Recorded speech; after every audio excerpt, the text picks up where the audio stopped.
Video शुरू करने से पहले एक चीज़ मैं आपको बताना चाहता हूँ कि ये वीडियो किसी भी एंगल से पेड प्रमोशन नहीं है और इसका प्रूफ ये है कि डिस्क्रिप्शन के अंदर आपको किसी भी तरीके की रेफरल लिंक देखने को नहीं मिलेगी या फिर किसी भी तरीके का पेड प्रमोशन देखने को नहीं मिलेगा।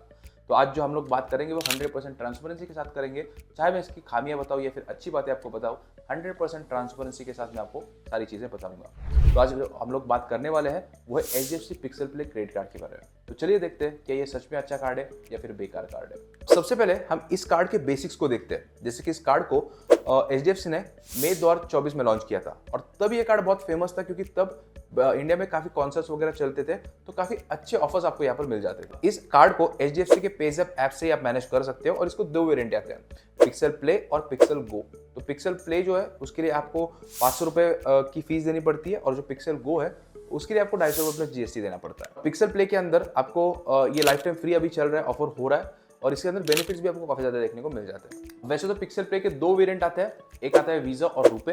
रुपे को लोग ज्यादा पसंद कर रहे हैं क्योंकि ऑब्वियसली उसके अंदर आपको UPI लिंकिंग वगैरह मिल जाती है, लेकिन दोनों में से कौन सा बेहतर है वो आगे वीडियो के अंदर हम लोग डिस्कस करेंगे, तो वीडियो को एंड तक जरूर देखते रहे। रिवॉर्ड्स की बात करें तो ऑन पेपर तो ये कार्ड काफी सॉलिड लग रहा है। तो यहाँ पर आपको 5% का कैशबैक मिलता है किसी भी दो कैटेगरी में, आपको स्क्रीन के ऊपर दिख रहा होगा, इनमें से किसी भी दो कैटेगरीज को आपको पिक करना है और उनके अंदर आपको ये 5% कैशबैक देखने को मिल जाएगा। लेकिन ये 5% उतना स्ट्रेट फॉरवर्ड नहीं है।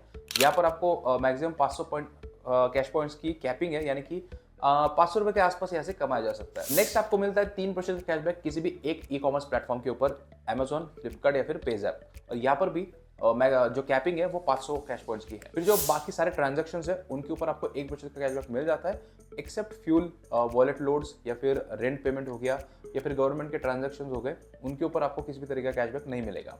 और फिर अगर आप 100 रुपये से नीचे का ट्रांजैक्शन कर रहे हो तो उसके ऊपर भी आपको किसी भी तरीके का कैशबैक देखने को नहीं मिलता। इंश्योरेंस का खर्चा अगर आप यहाँ पर करते हो तो एक दिन में 2000 कैश पॉइंट की लिमिट है, अच्छी खासी लिमिट है, लेकिन फिर भी आपको इसको ध्यान में रखना पड़ेगा। फिर 1% का कैशबैक आपको यहाँ पर देखने को मिल रहा है UPI के ऊपर, तो आप UPI वेरिएंट ले सकते हो और जितने भी ट्रांजैक्शन आप UPI के थ्रू करोगे आपको 1% का कैशबैक मिलता रहेगा। लेकिन यहाँ पर भी मंथली जो लिमिट है वो 500 कैश पॉइंट की है, तो इसीलिए काफी सारे लोग UPI वेरिएंट पसंद कर रहे हैं क्योंकि यहाँ पर आपको UPI के थ्रू भी जो आप ट्रांजैक्शन करोगे आपको 1% का कैशबैक देखने को मिल जाएगा। आप HDFC के स्मार्ट बाय पोर्टल के थ्रू आप यहाँ पर कुछ भी खरीदते हो तो यहाँ पर आपको अच्छा खासा कैशबैक मिल जाता है। जो कैपिंग है उसकी वो 1000 रुपये तक है और काफी सारे लोग इसको प्रेफर करते हैं ताकि उनको अच्छी खासी डील मिल जाती है, लेकिन आप फिर भी क्रॉस वेरीफाई करना, जहाँ पर आपको अच्छी डील मिले वहां से आप ले सकते हो। कार्ड की सबसे बढ़िया बात मुझे ये लगी कि एक कैश पॉइंट 1 रुपए का है। काफी सारे कार्ड्स में आप देखोगे तो एक जो पॉइंट होता है वो 0.25 पैसा, 0.50 पैसा उसकी वैल्यू होती है, लेकिन यहाँ पर काफी अच्छी बात है, एक कैश पॉइंट की कीमत 1 रुपए है। तब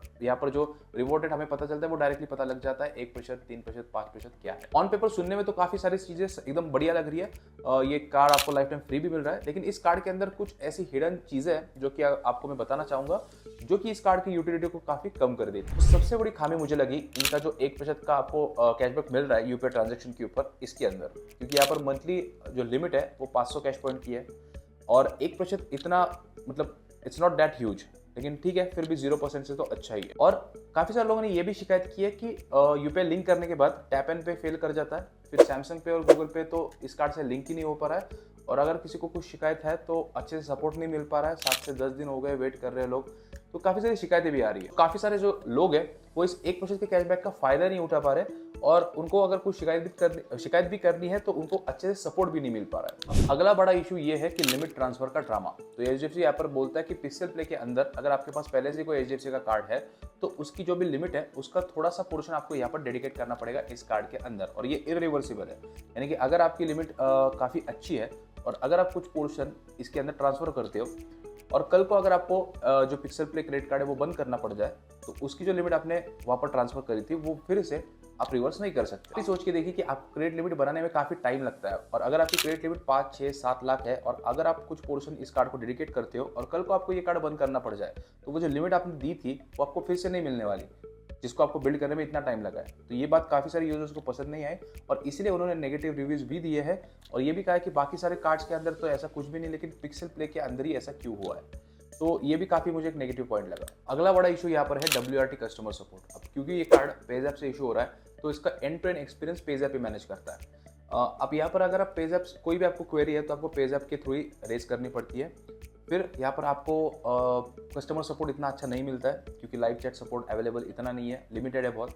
उसके बाद अगर आपको कॉल सेंटर से लिंक करवाना है, कॉल बात करनी है कोई इशू को लेके, तो वो भी बहुत ज़्यादा मुश्किल है। तो मुझे लगता है कि काफ़ी ज़्यादा प्रॉब्लम इस कार्ड के अंदर है। अगर आप कस्टमर सपोर्ट को उतना इंपॉर्टेंस देते हो तो आपको उतना अच्छा यहाँ पर देखने को नहीं मिलता। एग्जाम्पल यही, कई सारे लोगों को प्रमोशनल 10% या फिर 5% मिलना था, लेकिन उनके ट्रांजैक्शन पर क्रेडिट ही नहीं हुआ। तो ये भी, और जब भी उन्होंने कोशिश की सपोर्ट तक पहुँचने के लिए या फिर किसी से बात करने की, तो यहाँ पर उनको क्लियर रिस्पॉन्स भी नहीं मिला। तो ये काफ़ी बड़ा रिस्क हो सकता है इस क्रेडिट कार्ड के साथ। ये सब तो ठीक है, लेकिन रियल लाइफ कस्टमर क्या बोल रहे हैं इस कार्ड के बारे में, लाइक ऑन ग्राउंड जो इसकी रिव्यूज़ है वो क्या है। तो यहाँ पर काफ़ी सारे लोग बोल रहे हैं कि HDFC ने हाफ बेक्ड प्रोडक्ट की मार्केट में रिलीज कर दिया है, यानी कि पूरा बना भी नहीं है और उसको मार्केट में लॉन्च कर दिया है। जैसे कि इनका टैप एंड पे कभी लिंक ही नहीं होता, कभी काम ही नहीं करता। दूसरी चीज़, इनका सैमसंग पे और गूगल पे का इंटीग्रेशन सपोर्टेड ही नहीं है एज ऑफ नाउ।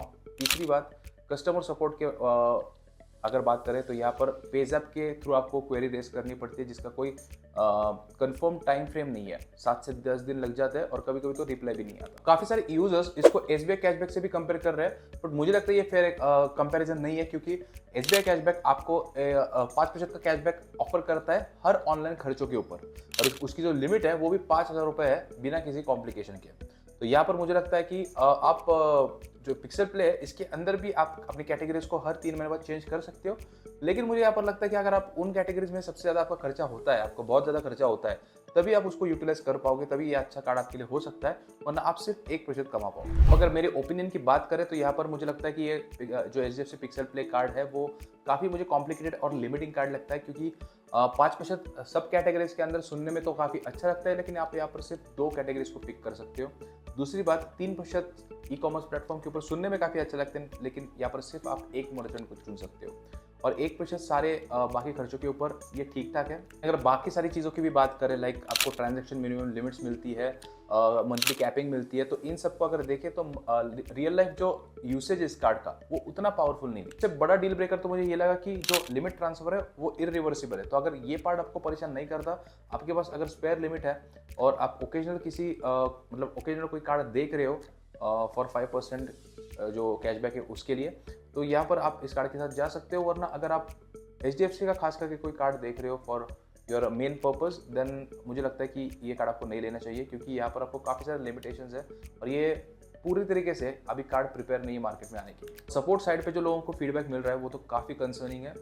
मुझे लगता है कि आजकल लोगों को काफ़ी क्विक रिजोल्यूशन चाहिए। ऐसे में ये कार्ड जो है ये आपको क्विक रिजोल्यूशन नहीं देता है, तो हो सकता है आप यहाँ पर सेटिस्फाई ना हो। तो प्लीज़ अपनी तरफ से एक बार देखिए और फिर इस कार्ड को लेने का सोचिए। अब क्या मैं इस कार्ड को यूजलेस कार्ड बोलूँ तो ऐसा वर्ड मैं इस्तेमाल नहीं करूँगा। मैं यहाँ पर कहना चाहूँगा ये काफ़ी हाई मेंटेनेंस कार्ड है विथ लो रिटर्न। यहाँ पर अभी आपको मंथली कैपिंग देखने को मिल रही है, जो लिमिट ट्रांसफ़र है उसके ऊपर आपको इरिवर्सिबल है।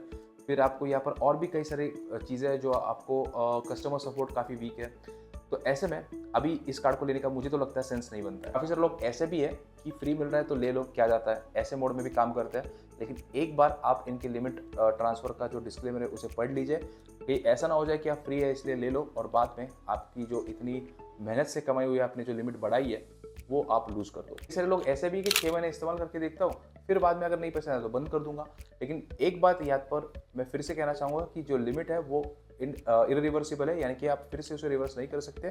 तो आप उस लिमिट को खो दोगे, और अगर आप चाहते हो कि आप अपने लिमिट को धीरे धीरे बढ़ाना चाहते हो तो वहाँ पर आप अपने लिमिट को कम कर दोगे, श्रिंक कर दोगे, और फिर से आपको शुरुआत से वही स्टेप फॉलो करना पड़ेंगे अपनी लिमिट को बढ़ाने के लिए। क्या आपको इस कार्ड को लेना चाहिए या नहीं? तो अगर आप एक नए यूज़र हो जो कि फर्स्ट कार्ड अपना क्रेडिट कार्ड ले रहा है, और ऐसे में अगर आप अपने जो HDFC पिक्सल है वो आपको अगर फ्री में लाइफ टाइम फ्री ऑफर हो रहा है तो आपको जरूर इस कार्ड को लेना चाहिए, क्योंकि यहाँ पर आपको 1% का कैशबैक तो मिल ही रहा है सब जगह पे, और स्मार्ट बाय पे भी आपको अच्छे खासे ऑफर्स देखने को मिल जाएंगे, तो वहाँ का भी फायदा आप उठा सकते हो। दूसरी चीज़, अगर आपके पास HDFC का पहले से कोई बढ़िया कार्ड है, लाइक HDFC मिलियनियर या फिर कोई भी प्रीमियम कार्ड है, और आपकी लिमिट है 7 से 8 लाख की, और आपको लगता है कि चलो यार 50,000 की लिमिट में पिक्सल प्ले में डाल देता हूँ और लाइफ टाइम फ्री भी है, अच्छा खासा फायदा भी हो जाएगा और 5% कमा भी लूँगा बाकी सारे कैटेगरीज में। आप यहाँ पर ऐसा कर सकते हो सकता है आपको कोई नुकसान ना लगे, बड़ा नुकसान ना लगे, लेकिन याद रखना कि यहाँ पर आपकी लिमिट हैम्पर हो सकती है, क्योंकि अगर आपको फ्यूचर में इस कार्ड को बंद करना पड़े तो यहाँ पर हो सकता है कि आपकी जो लिमिट है वो यहाँ पर श्रिंक हो जाए।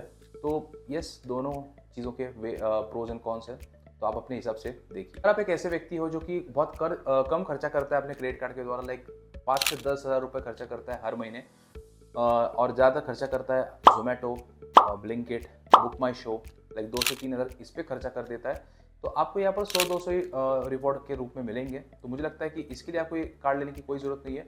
आप अगर प्लेन भी कोई कार्ड लोगे विदाउट एनी कैटेगरी, तो वहाँ पे भी आपको 2% 3% मिल जाएगा। और अगर आप कोई बड़ा खर्चा करने वाले हो, लाइक 50,000 से 1 लाख खर्चा कर देते हो आप अपने क्रेडिट कार्ड से, फिर भी आप इनकी जो मंथली कैपिंग है वो बहुत जल्दी एग्जॉस्ट कर दोगे, तो यहाँ पर भी आपको कोई इतना बड़ा फ़ायदा नहीं होगा। उससे अच्छा आप अच्छा खासा जो प्रीमियम कार्ड है, रिगेलिया हो गया या फिर दूसरा अपना मिलेनिया हो गया, ये सारे कार्ड्स की तरफ भी जा सकते हो। यहाँ पर आपको बहुत सारे जो अदर बेनिफिट्स है वो भी देखने को मिलेंगे, लाउंज एक्सेस वगैरह। फाइनली मुझे लगता है कि HDFC वालों ने इसको थोड़ा सा हड़बड़ी में लॉन्च किया है। शायद ये सोच रहे होंगे कि इसको लॉन्च करके एक नया डिजिटल सेवी बेस क्रिएट कर लेंगे, लेकिन इन्होंने इस कार्ड को अभी उतना पॉलिश नहीं किया है क्योंकि फ़ोन वॉलेट इंटीग्रेशन इनकम्प्लीट है, कस्टमर सपोर्ट इतना अच्छा नहीं है। तो ये सारी चीज़ें अगर आप झेल सकते हो सिर्फ 5% के उस कैशबैक के लिए, तो फिर मुझे लगता है कि आप इस कार्ड के लिए जा सकते हो, वरना मुझे नहीं लगता कि इतना हेडेक आपको लेने की ज़रूरत है। इस कार्ड को मैं 2 आउट ऑफ 5 रेट करूँगा एंड मुझे नहीं लगता कि कोई भी एक्सपीरियंस यूज़र है उसके लिए ये कार्ड वर्थ है। अगर आपके पास पिक्सल प्ले क्रेडिट कार्ड है तो मुझे कमेंट्स के अंदर ज़रूर बताना आपका एक्सपीरियंस कैसा है, क्योंकि उससे बाकी लोगों को काफ़ी एक सही निर्णय लेने में मदद होगी। बाकी अगर आपको वीडियो पसंद आया तो चैनल को सब्सक्राइब जरूर कर लेना एंड वीडियो लाइक करना बिल्कुल मत भूलना।